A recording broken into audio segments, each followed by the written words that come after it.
और आज हम लेके आ रहे हैं फिर से कुछ नया, बहुत अलग।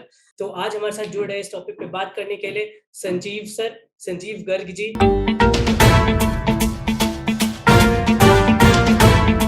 नमस्कार। द रिलेटेबल शो में आपका स्वागत है। जी हाँ, आप ही का स्वागत है। और आज हम लेके आ रहे हैं फिर से कुछ नया, बहुत अलग। सर से आज मिलेंगे, आज हम बात करेंगे साइकोलॉजी से रिलेटेड कुछ, और बहुत इंटरेस्टिंग टॉपिक है। आज का टॉपिक है पास्ट लाइफ्स के ऊपर, पुनर्जन्म के ऊपर। तो आज हमारे साथ जुड़ रहे हैं इस टॉपिक पे बात करने के लिए संजीव सर, संजीव गर्ग जी। इनको आप पहले से जानते होंगे, हमारे चैनल पर कई बार इन्होंने आए हैं ये, और आपने इनको देखा है। तो I welcome Sanjeev Garg ji. Please sir, आप अपने बारे में थोड़ा हमें बताइए। Thank you, Rahul, and thank you once again for calling me. I trust आपको कुछ ना कुछ वैल्यू मिली होगी तभी आपने दोबारा बुलाया. So, Rahul, simple. I am Sanjeev. People call me mind coach. By education, I am a mechanical engineer, but never wanted to be. And in this journey, slowly transformed from a mechanical engineer to people engineer. बड़ा शौक था लोगों से connect करने का, लोगों को समझने का, ह्यूमन साइकोलॉजी समझने का. एंड दैट्स हाउ ये जर्नी चलती रही. And today I am with you here with my expertise into subconscious mind. तो सबकॉन्शियस माइंड से रिलेटेड बहुत सारे काम करता हूँ mind coach, as a mind coach. And I have corporate clients, I have my personal sessions, I have individual lot of clients who come to me, and छोटी छोटी बातें जो डिस्कस करते हैं हम सेशंस में, उसके कुछ कुछ झलकियाँ मैं अपने YouTube channel mind coach Sanjeev के नाम से हैं उसमें डालते रहता हूँ. तो जो भी कुछ थोड़ा बहुत जानना चाहें हम उसमें डिस्कस कर सकते हैं. And they can visit there and we are here for today. और राहुल, आपने आज का टॉपिक रखा हुआ है पास्ट लाइफ, पुनर्जन्म. सो आई एम हियर. आप क्या जानना चाहते हो? फर्स्ट ऑफ ऑल सर, आपने बहुत अच्छा इंट्रोड्यूस किया खुद को, and I am really glad कि आप जैसे लोग हमारे साथ जुड़ते हैं, हमारे से बातें करते हैं, ताकि हमें कुछ नया सीखने को मिले। और खैर, आज का टॉपिक तो बहुत इंटरेस्टिंग है। पुनर्जन्म में सबको इंटरेस्ट बहुत होता है सर, क्योंकि एक मिस्ट्री से लगती है ना। लेकिन अगर दूसरी तरफ देखा भी जाए तो ये भी होता है कि पुनर्जन्म के बारे में लोग भरोसा नहीं करते, specially me, I am one of them. कि मेरे को भी लगता है कि शायद पास्ट लाइफ जैसा कुछ होता भी है या नहीं होता, या फिर एक, मतलब क्या बोलूं, मैं ये भी नहीं बोल सकता कि मैं टोटली एक नॉन बिलीवर हूँ, बट आधा आधा सा लगता है। कभी कभी लगता है कुछ ऐसी इंस्टेंसेस हो जाती है जिससे लगता है कि अरे ये कैसे हो गया। फिर कोई बोलता है कि ये तुम्हारे पिछले जन्म के कर्म है, इसलिए हो रहा है। तो उस वजह से सोचना पड़ जाता है कि अच्छा क्या है, कैसे होता है। बट ऐसे इन जनरल मैं भी नहीं मानता। लेकिन आज टॉपिक पे शायद आपसे बात करके कुछ अलग पर्सपेक्टिव मिले, इसी मोटिव के साथ हम शुरू करते हैं सर। तो सबसे पहला मेरा सवाल आपसे यही रहेगा कि हमारे जैसे लोग जो है, जो थोड़े या तो असमंजस में है, कंफ्यूजन में, या फिर बिल्कुल डिनाई करते हैं इस कंसेप्ट को मानने से, उनके बारे में आपका क्या कहना है? इस टॉपिक्स के बारे में आपका, पुनर्जन्म के बारे में क्या कहना है सर? देखिए, ये ना बड़ा कॉमन सा पॉइंट है. हमें बेसिकली आपका जो पॉइंट है ना कि आप पुनर्जन्म को खुद नहीं मानते हो, ये बड़ा वैलिड पॉइंट है. क्योंकि हम जिस एज में जी रहे हैं ना, यहाँ पे हमें हर चीज का प्रूफ चाहिए.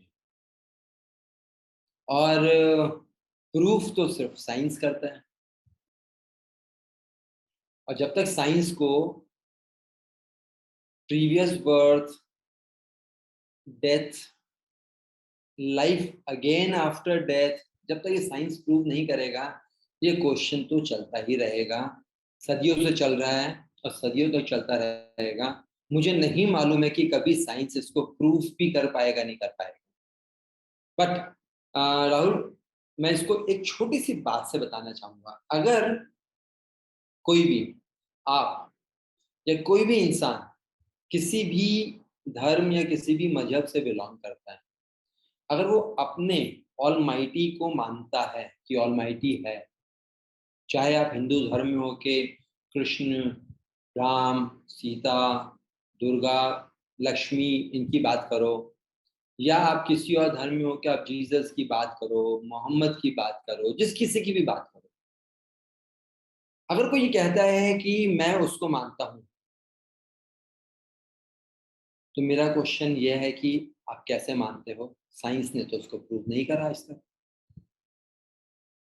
अगर साइंस ने आज तक वो प्रूव नहीं करा, आप उसको मानते हो, तो इसको सोच सकते हो कि हाँ, इसको भी सुन सकते हैं, इसको भी मान सकते हैं, क्योंकि मानो तो भगवान, ना मानो तो पत्थर। सिंपल सी बात है। ऑफ कोर्स अगर आप मुझसे भी बात करोगे तो क्या मैं आपको कोई प्रूफ दे सकता हूँ? मैं कोई प्रूफ नहीं दे सकता। लेकिन साइंस में जो एक दो फॉर्मूला है, एक दो फंडामेंटल्स, एक दो लॉ हैं, हम शायद उससे कनेक्टेड जब बात करेंगे तो आपको कुछ कुछ कनेक्शन और मिल सकता है। So that's what I would जी से अबाउट पास्ट लाइफ, जी सर। पुनर्जन्म, सर रीबर्थ। बट क्वेश्चन मेरा यहाँ ये आता है आपसे कि वो तो ऑफ कोर्स हम गॉड को किसी तरह से साइंटिफिकली प्रूव नहीं कर सकते, वो एक शायद अपने एक कनेक्शन है, अपनी एक फीलिंग है जो लोग निकालते हैं।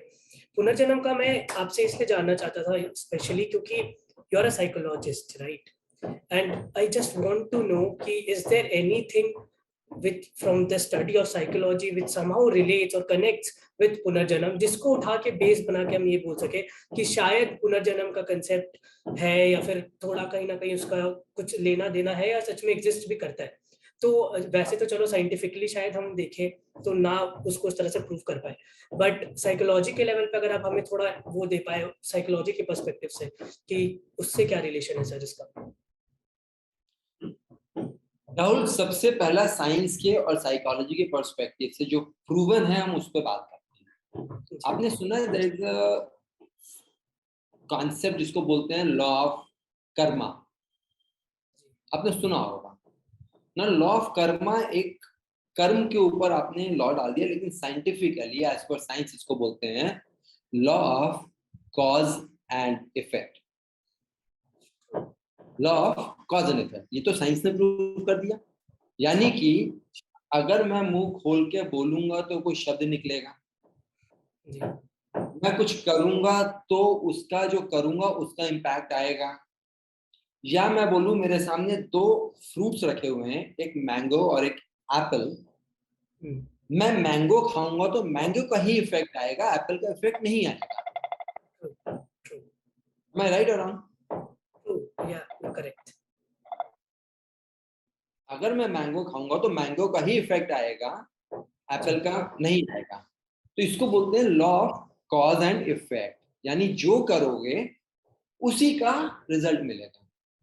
एग्जाम देने जाओगे तो एग्जाम का रिजल्ट आएगा, नहीं देने जाओगे तो नहीं आएगा, आधा दोगे आधा रिजल्ट आएगा, जो करोगे वो आएगा। इसको बोलते हैं राहुल, हमारे को अगर हम अपनी लैंग्वेज में बात करें, एज ए ह्यूमन साइकोलॉजी की लैंग्वेज में बात करें, इसको बोलते हैं लॉ ऑफ कर्मा। जो करोगे वो भरोगे। As you sow as you reap. Simple है। जी बिल्कुल। इसको कनेक्ट करते हैं हम पहले पास्ट लाइफ से या रीबर्थ से।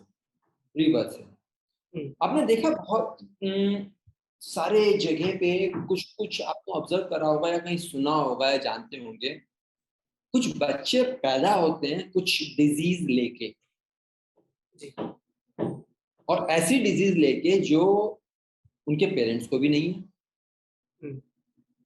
क्योंकि अगर पेरेंट्स को होती तो साइंस में एक चीज चलती है हेरिडिटरी, उसको मानते हैं।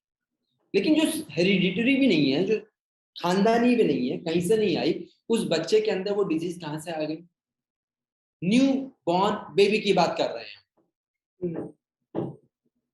तो अगर आप इस कॉन्सेप्ट को थोड़ा सा समझो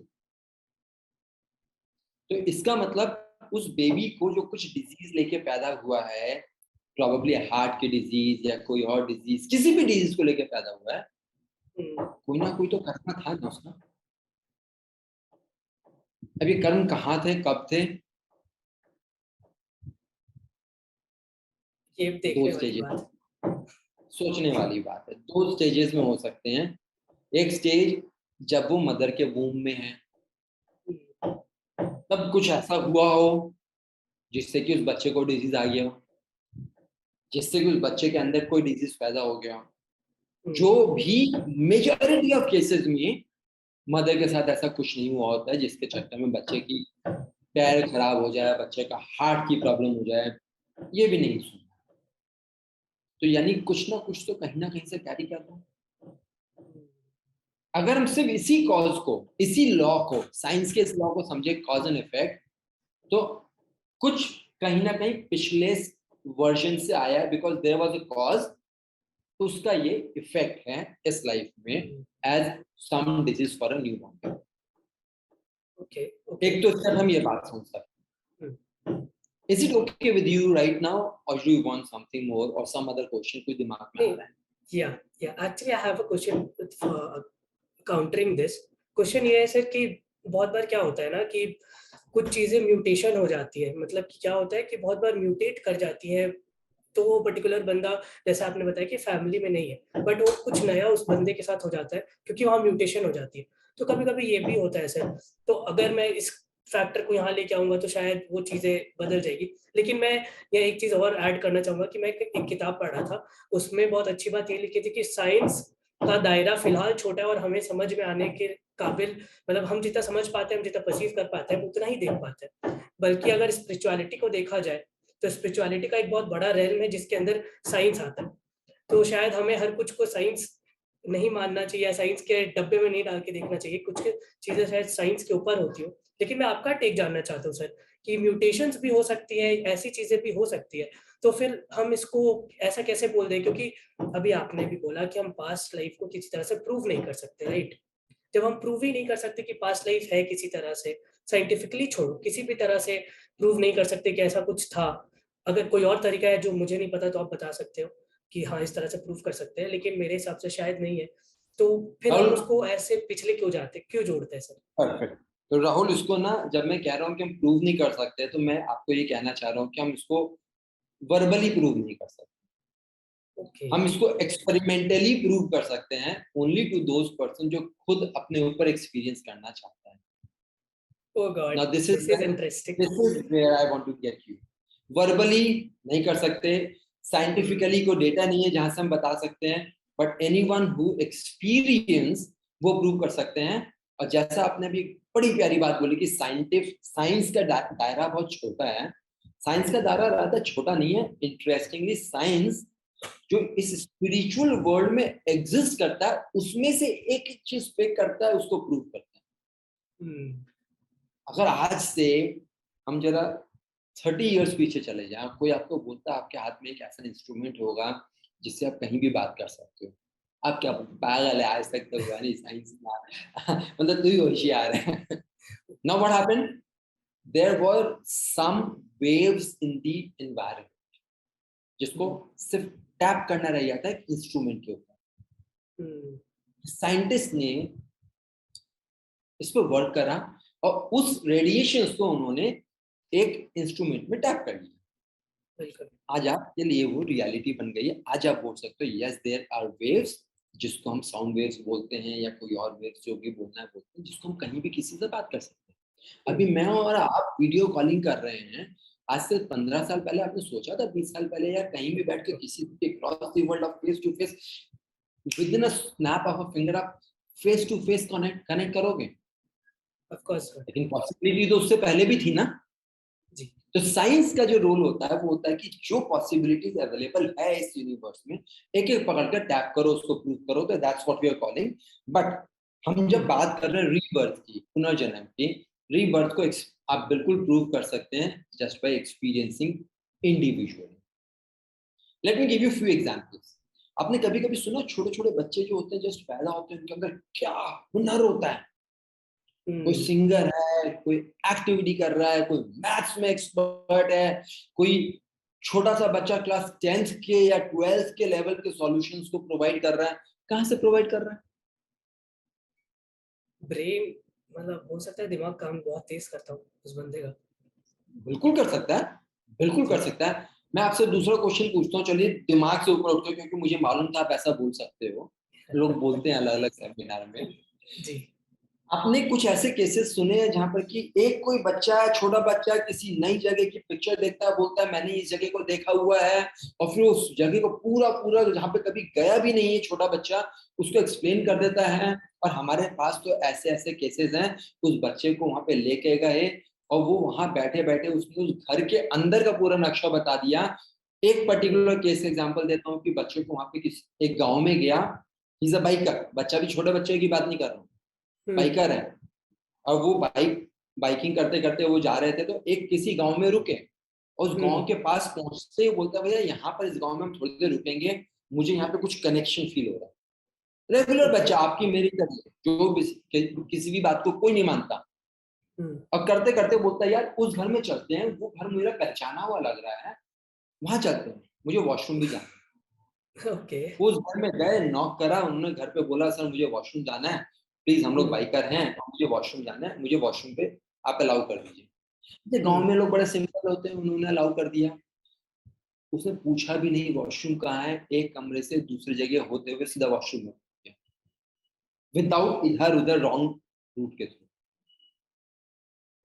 और जब वो वापस आया वॉशरूम से, तो उससे उन्होंने घर वालों ने पूछा कि भैया आपने वॉशरूम तो चले गए, ये बताओ आपको मेरे घर में वॉशरूम कहाँ है, ये कैसे पता था आपको? True. And then he says आपका नाम ये है। Then he okay. सेज आपके घर में ऐसा ऐसा हुआ था क्या?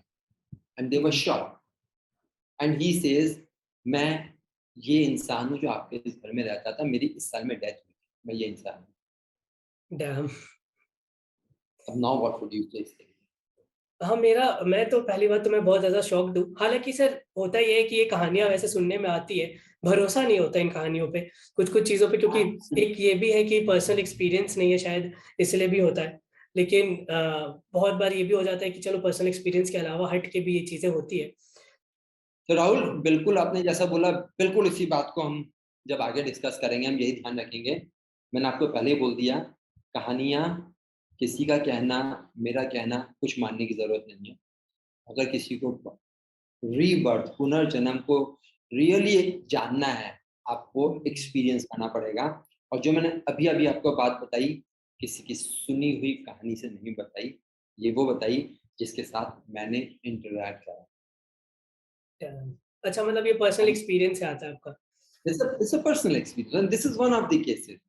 आप हुँ, जब आगे पूछोगे, मैं आपको बहुत सारी ऐसी ऐसी बातें बताऊंगा जिससे शायद आपको और आपके व्यूअर्स को पता चले। बट एक ही लाइन है, जितना मर्जी कह लो, जितना मर्जी कर लो, कहानी रहेगी, मानना ना मानना रहेगा। अगर रियली जानना है, डिफरेंस है मानना और जानना। अगर जानना हुँ। है, आपको खुद को एक्सपीरियंस करना पड़ेगा। तो हिंदी में कहते हैं ना, खुद के मरे ही स्वर्ग मिलता है। वेल पोर्ट्रेड, या सर, अभी जब हम बात कर रहे हैं आपसे, तो एक चीज़ तो अभी आपने बहुत अच्छी चीज़ बता दी कि आपका एक पर्सनल एक्सपीरियंस था। तो चलो ये चीज़ हमें एटलीस्ट लगता नहीं है कि कहीं से सुनी-सुनाई बातें हैं, आपका खुद का इंटरैक्शन है वो, तो वो मैटर कर जाता है। लेकिन सर अब ये इतना एक अचंभा वाला, इतना शॉकिंग स्टोरी है, हालाँकि ये स्टोरीज़ हम सुनते तो रहते हैं, भरोसा नहीं होता, लेकिन मैं पहली बार किसी ऐसे इंसान से मिल रहा हूँ, जिसका खुद का ऐसा ऐसा एक्सपीरियंस है, जिसने पर्सनली इंटरैक्ट किया। नहीं तो ऐसा होता है ना कि इसने उससे सुना, उसने उससे सुना। तो क्योंकि आप ऐसे हो जिसने आपने खुद से सुना है, और मुझे लगता है कि ये बहुत इम्पोर्टेंट है जानना कि आखिर ऐसा होता कैसे? क्योंकि अगर चलो पास्ट जन्म से भी होगा कोई रिलेशन, और होता मतलब याद रह गई कोई चीज़ें, तो वो स्टोर कहाँ हो जाती है, कहाँ कैसे हमें याद कैसे रह जाता है? और वो निकल के अचानक से आ कैसे जाता है अचानक से? एक कॉलिंग होती है ना, एक जो बोलते हैं कि मुझे कॉलिंग आई, मेरे को वहाँ जाना है। जैसे आपने बताया कि आई शुड गो देयर, तो ये होता कैसे सर? ये एक्सप्लेन करिए थोड़ा। तो राहुल बहुत सिंपल है। आज के टाइम में साइंस में एक कदम आगे बढ़ा लिया। आपने सुना होगा एक वर्ड, क्वांटम फिजिक्स। यस। आजकल क्वांटम फिजिक्स के ऊपर बहुत वर्क चल रहा है। जी। तो लोग पूछते हैं क्वांटम फिजिक्स क्या होता है, आप गूगल करते हो बहुत डिटेल में सारी चीजें मिलती हैं। तो क्वांटम हुँ। फिजिक्स को अगर मैं बहुत सिंपल लैंग्वेज में अगर आपसे बोलूं, quantum physics is the study of science related to God particle. Yes. God particle, that's quantum physics, simple. हुँ, अब हुआ क्या कि ये सारी चीजें, इतने सारे केसेस, ऐसे ऐसे सर्कमस्टांसेस निकल के आते हैं। और हिंदू माइथोलॉजी में बहुत पहले से लिखा हुआ है, कण कण में भगवान है। अब कण कण में भगवान है, इसका कॉन्शियसनेस में कैसे एहसास हुआ साइंस को, ये पुनर्जन्म से कैसे रिलेटेड है, हम इसको समझते हैं। बिल्कुल। सो कण कण में भगवान का मतलब क्या होता है कि हम हमारी बॉडी में साइंस ने बोला है we have 50 to 60 trillion cells, hmm, right. अब ये 50 to 60 ट्रिलियन सेल्स का अगर एग्जिस्टेंस है, यानी कि जिसमें न्यूक्लियस है, जिसमें प्रोटॉन्स हैं, सारी चीजें हैं जो हम साइंस की बात करते हैं, इसका मतलब हर सेल में कुछ ना कुछ कॉन्शियसनेस है। Example okay. के तौर पे क्वेश्चन करते हैं कि when a male and a female when they mate, hmm, the cells in the sperms mates with the cells in the ovaries, eggs में हम्म, दो ड्रॉप ऑफ लिक्विड अगर हम बोले मिलके हम्म, एक इतनी परफेक्ट ह्यूमन बॉडी बना देती है, हम्म। Step by step. Don't you think इसमें कॉन्शियसनेस है? वो तो सर डीएनए वगैरह में होता है कॉन्सिस्टेंस, ऑफ कोर्स आप व्हाट यू समझे? आर सेइंग कि पासिंग थ्रू सेल। एब्सोल्युटली, आप जो बोल रहे हो मैं आपको इसको पास्ट लाइफ से कनेक्ट करता हूँ अभी, ताकि आप समझ जाओ तो प्रीवियस लाइफ से बिल्कुल। पुनर्जन्म से समझ में आएगा। तो व्हाट हैपेंस, जब मैंने ये बात बोली तो I want you to take one step further, कि जो बच्चे पैदा होते हैं ना, इसके डीएनए का बहुत सारा पार्ट होता है, ठीक है, लेकिन अंडरस्टैंडिंग सेल्स में कॉन्शियसनेस होती है, ये बड़ा क्रिटिकल होता है। क्योंकि हमारे बॉडी के अंदर, चाहे हमने स्पर्म्स और ओवरीज की बात करी या बात करो जब हम खाते हैं तो डाइजेस्टिव सिस्टम्स में, हर सेल में कुछ ना कुछ कॉन्शियसनेस होता है। जी। यहां पर मैं आपको एक टर्मिनोलॉजी देना चाहता हूं जिसको बोलते हैं cellular memory. Now what is cellular memory?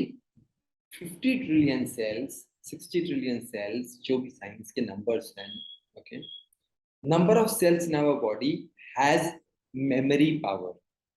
हम्म। और ये आपको याद होगा जब हमने सबकॉन्शियस और कॉन्शियस माइंड की बात करी थी, ये मेमोरी पावर जो है इसको सबकॉन्शियस माइंड बोलते तो बेसिकली आप ये पॉइंट आउट कर रहे हैं कहीं ना कहीं कि ये जो है वो सबकॉन्शियस माइंड का ही पार्ट है, और वहीं कहीं ना कहीं जाके ये सारी चीजें स्टोर होती है भी। हैं। और each absolutely. Cell stores it, is it each every cell storing it और transmits it to the subconscious mind? So ultimately what subconscious mind, अगर मैं आपको बहुत सिंपल वर्ड में बोलूं, subconscious mind is the memory house across time and space. अब वो एक वाव। फिजिकल फॉर्म में है नहीं। हाँ, true. You said wow, so I think you said wow related to across time and space, am I right? Yeah, yeah.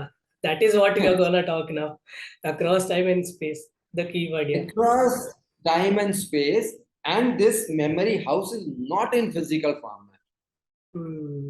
right? It's into the energy format, and that energy format comes in our realm in the form of cells, which are visible and invisible. Some visible into physical structure format, some non-visible, which is non-visible at all through the naked eyes, or even the microscopes available as of date. Hmm. Now, ये जो sales हैं, इन sales का purpose क्या है? तो subconscious mind का topic और आज के टॉपिक को कनेक्ट करते हैं। स्पिरिचुअल बीइंग और ह्यूमन बीइंग में क्या अंतर है? लोग बोलते हैं आजकल you are going spiritual. Hmm. जब स्पिरिचुअल एक्टिविटी स्पिरिचुअल की तरफ थोड़ा बेंट लेता है, थोड़ा समझने की कोशिश करता है, it's a very in appropriate statement Rahul, क्योंकि every person is actually spiritual, but you are experiencing human in that. So it is said we all are spiritual being experiencing human being. Vij Vij जो बोलते हैं we are human being and we are going spiritual. अब Hmm. इसका scientific understanding समझ लेते हैं, because यहाँ पे बातें नहीं करेंगे, यहाँ पे साइंस के बेसिस में बात करेंगे। Our existence is body, mind and soul. Body मतलब physical body, mind and soul. Is it fine? Yeah. Clear? तो सब जानते हैं, इसमें तो हमें कोई डिबेट नहीं करनी। Yes. ओके, जैसे ही बॉडी हटा, जी। माइंड एंड सोल, ये जो दो डिफरेंट आइडेंटिटी दी गई है इनको, माइंड को Hmm. एंड सोल को डिफरेंट आइडेंटिटी दी गई है, एक नहीं दी गई है। That means there is something known as mind, there is something known as soul. True. Soul is, जो जनरली हम लोग सुनते आए हैं, is a energy house. Mind is the memory house, memory of the events, memory of the emotions. और जब ये दोनों एक साथ मिल जाते हैं, हम्म, माइंड एंड सोल, इसको बोलते हैं स्पिरिट।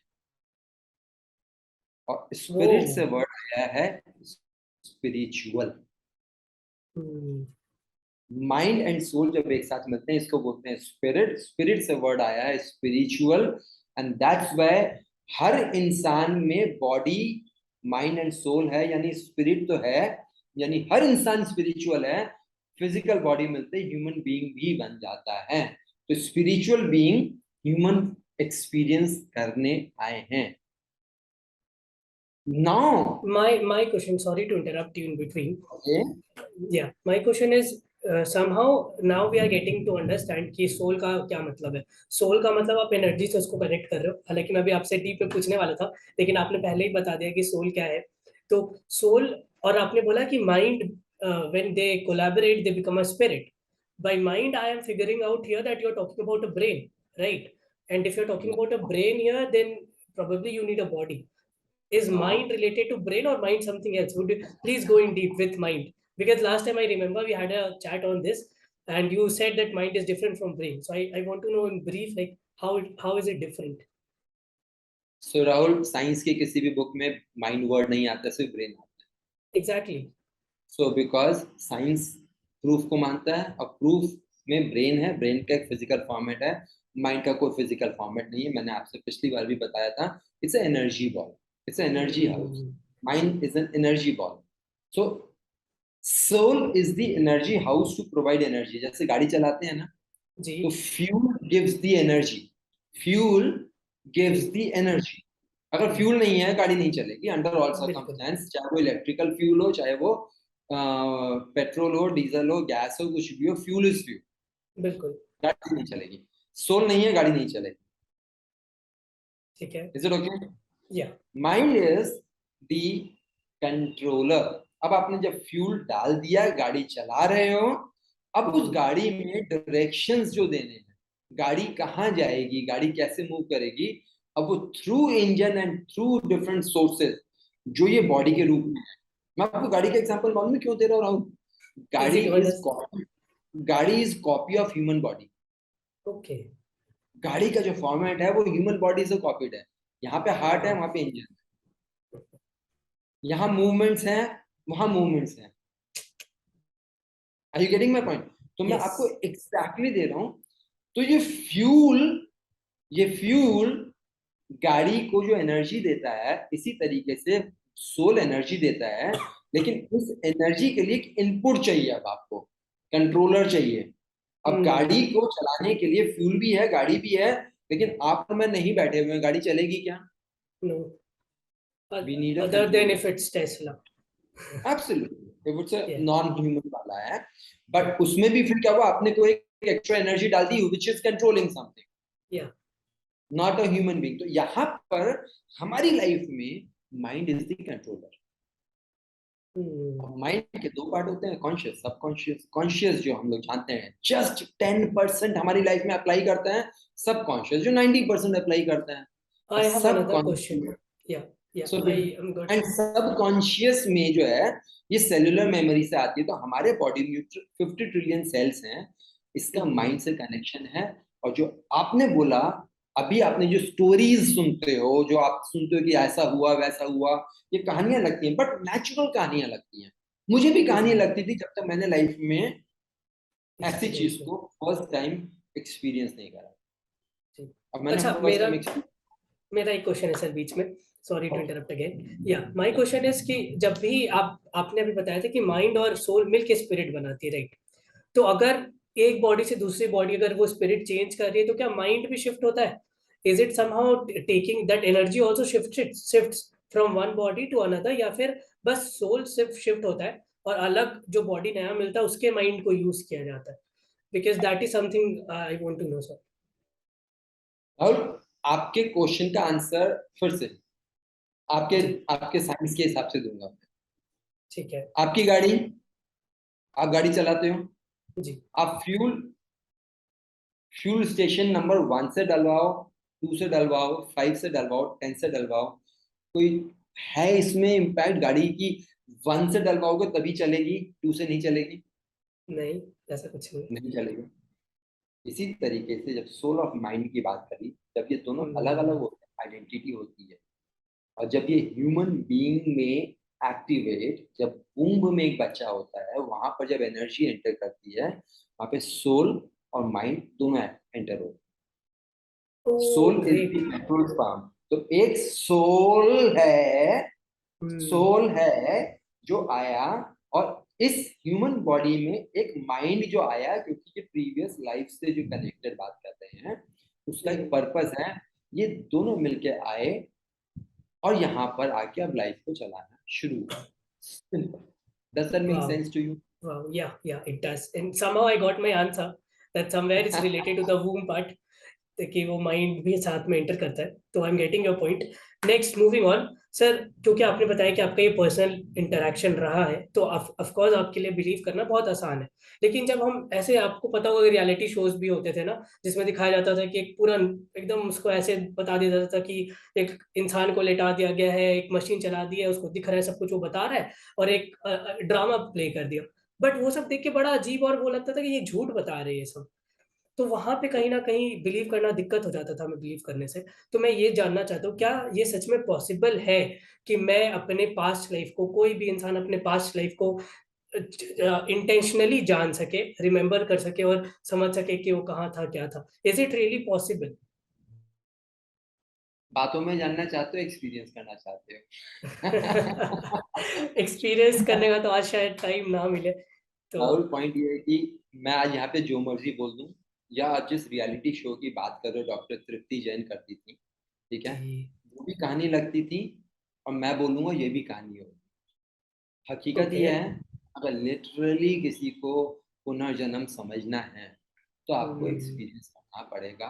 बोल दूं, आपके शो में बोल दो, हजारों शो में बोल दो, कोई फर्क नहीं पड़ता। अगर आपका लॉजिकल माइंड कहता है भाई prove me, hmm, I want proof, तो देयर इज, साइंस ने प्रूफ नहीं करा, आपको कोई टेक्स्ट, कोई मैटर नहीं मिलेगा कहीं पर। You have to experience it by yourself. But Rahul, it is possible, right? It is possible. That's why I am saying come and experience. Let me share with you. मैं और कहीं दूर नहीं जाता। माई वाइफ, मेरी वाइफ, मैंने सबसे पहले जब मैंने इस चीज को समझा, तो मैंने अपने ऊपर एक्सपीरियंस करवाया। And I know what transform my life, कहाँ से क्या निकल के आया, मेरी प्रेजेंट लाइफ में क्या क्यों हो रहा है, मुझे समझ में आया। और मैं डॉट्स कनेक्ट कर पाया, मेरे लाइफ में हाँ, वहां ऐसा हो रहा था, इसीलिए मैंने ऐसा हुआ था, इसीलिए आज यहाँ पे मेरे साथ ऐसा हो रहा है। मैंने अपने प्रीवियस लाइफ में जाके वहां पर कुछ थेरेपी करी, और मेरी हम्म, इस लाइफ में यहाँ पे इम्पैक्ट आया। damn। मैं अपनी वाइफ का एग्जांपल दे रहा था। मेरी वाइफ का जी, एक बड़ा पिक्यूलियर लाइफ की हिस्ट्री चल रही थी। हम्म, बचपन से लेके बड़े होने तक ना, मेरी वाइफ को सर पे एक पॉइंट पे बार बार चोट लगी। ओके, छत से गिर गई वो एक बार, यहाँ लगी। अच्छा, ओके, ट्रेन में कहीं जा रहे थे, ऊपर से भारी सूटकेस आके गिरा, यहाँ गिरा, सबसे पहले यही दर्द हुआ। हम्म, मेरी आंट की डेथ हुई, उनकी हम लोग 13वीं पे गए थे, वो झुक के चप्पल पहन रही थी, उठ के रही थी ऊपर, इतने में अचानक ऊपर किसी ने खिड़की खोल दी, क्या हुआ, फिर वहीं लगा। शिट, और क्यों, और तो और छोड़ो, ये सब तो बड़े सर्कमस्टेंशियल है। हम गाड़ी खरीदने गए होंडा सिटी। हम्म, हम शोरूम में एक बीच में, हॉल के बीच में एक जगह चेयर पे बैठे हुए हैं, जहाँ पे हमारे पास जो सेल्स एडवाइजर है वो आने वाले हैं। और उनके शोरूम में कहीं को दीवारों को बड़े सारे प्लेकार्ड नहीं लगे होते हैं, जी, जी, जी, प्लेकार्ड उड़ के आता है और वाइफ को वहां हिट करता है damn, ना।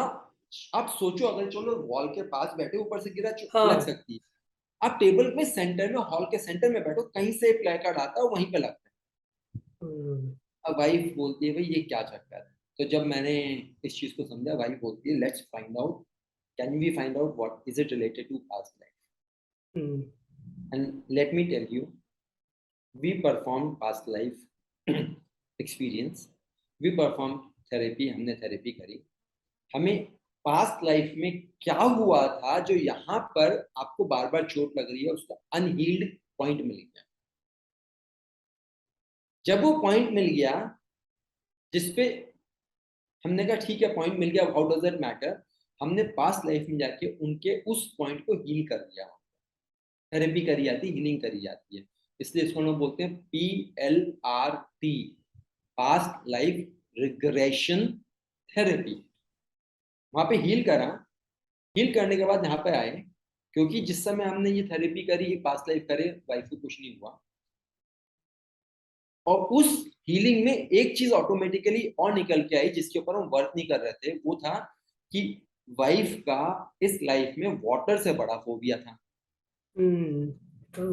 वो उस पास्ट लाइफ में करते करते करते करते वो एक सिनेरियो और आ गया उसी पास्ट लाइफ हीलिंग को करते हुए, कि जहाँ पे वाटर का फोबिया कहाँ से आया। हमने उस वाटर फोबिया को भी हील करा, वहां पे जो वाटर का जो पेन वहां से चल के आ रहा है, डर चलता हुआ आ रहा है, दो चीज हमने हील करी। आने के बाद अब इस लाइफ में इस काम को भी करे हुए Rahul, I think this was done in 2016 या 17 की बात है मेरे ख्याल से, 5-6 साल हो यस। गए हैं। तब से लेके आज तक चोट तो लगी नहीं। अब हम तो बोल रहे हैं अच्छी बात है, लेकिन ये कह सकते हैं भाई नहीं लगी, पता नहीं आज नहीं लगी कल फिर से लग जाए, क्या हो जाए मालूम नहीं, let's not talk on that. Wife का वाटर का डर खत्म हो गया। Wife went into swimming pool, swimming नहीं आती, she will never even go near to swimming pool, ठीक है। वो स्विमिंग पूल से उतरी और खड़ी हो गई, दैट वाज द अचीवमेंट। क्या हुआ उस दिन, मन से सारा डर खत्म हो चुका। नाउ आई एम सेइंग, ऐसे ऐसे हमारे पास अनलिमिटेड एग्जांपल हैं। किसी की लाइफ में कुछ प्रॉब्लम चल रही है, फिजिकल प्रॉब्लम, लोगों को कॉन्स्टिपेशन की प्रॉब्लम होती है, लोगों को हार्ट की प्रॉब्लम, लोगों को अलग अलग तरीके की प्रॉब्लम होती है। सारे मेडिकल टेस्ट करवा लिए, मेडिकल टेस्ट बोलता है कुछ भी इशू नहीं है। अब इशू नहीं है तो कॉज इफेक्ट क्यों आया, बिना कॉज के तो इफेक्ट नहीं आएगा। ऐसे केसेस में जब लोग हमारे पास आते हैं, किसी भी पास्ट लाइफ रिग्रेशन थेरेपिस्ट के पास जाते हैं, वो उनको पास्ट लाइफ में ले जाते हैं, वहां पे इशू मिलता है तो हील करते हैं। तो लोगों के हार्ट के इश्यूज, लोगों के कॉन्स्टिपेशन के इश्यूज, लोगों के डिफरेंट सॉर्ट ऑफ इश्यूज खत्म हो जाते हैं। Doubt even to an extent, एक पर्टिकुलर केस का एग्जांपल मैं शेयर यहाँ पे कोट करना चाहूंगा। बिल्कुल। एक बच्चे के प्रीवियस लाइफ में एक बड़ा जबरदस्त हुनर था। वो हुनर जब उसको विजुअलाइज हो रहा था पास्ट लाइफ में, बच्चा बड़ा एक्साइटेड सा फील हुआ। बच्चा बोलता है लाइक दिस। मालूम है हमने क्या करा, उस हुनर को पास्ट लाइफ से कॉपी करके प्रेजेंट लाइफ में पेस्ट कर दिया। With in a short span of time बच्चा उस हुनर में एक्सपर्ट हो निकला, with in a very short span of time, even without going to a professional for that particular art. I don't know how to accept this. This is pretty hard to digest and probably आप बोल रहे हो तो चलो एक minute के लिए मान लेता हूँ ऊपर ऊपर से, लेकिन ऑफ कोर्स ये वही बात है कि कहीं ना कहीं अगर खुद एक्सपीरियंस नहीं करेंगे तब तक नहीं समझेंगे। और आपने यू मेंशनड राइटली कि जब तक मैं कितनी भी कहानी बता दूं, तुम खुद एक्सपीरियंस जब तक नहीं कर पाओगे तब तक नहीं बता पाओगे। लेकिन आपने हालांकि जो अपने अपनी वाइफ वाला एग्जांपल दिया वो सब तो मेरे को सही लग रहा था, पूरा सही, पूरा भरोसा हुआ। लेकिन लास्ट वाला जो आपने बात बोला है ना कि मैंने मैंने इसलिए पिछले जन्म से उठा के, या आप, तो दैट इज समथिंग। आपको कंफ्यूज करने के लिए एक और इसलिए मैंने बताया कि थोड़ा सा और खोते रहो, क्योंकि ये खोने वाली चीज है, इसमें कोई तरीका नहीं है राहुल इसको प्रूव करने का। मैंने आपको बताया जब तक लॉजिकल माइंड कहता है शो मी। वाह, वेल पुट सर। आपने बहुत संजीदगी से इस पॉइंट को रखा, और आपने जो एक पॉइंट उठाया भी है कि शायद ये उन लोगों के साथ होता है जो डिवाइन होते हैं बहुत, to set an example for the society, for the larger good. तो आई रियली होप कि उनके साथ आगे चल के कुछ बहुत अच्छा हो अगले जन्म में शायद उनके। तो अब अब मेरे को लगता है कि हमने इस पे डेप्थ में अच्छे से बात किया, बहुत क्लैरिटी लेने की कोशिश भी की आपसे सर।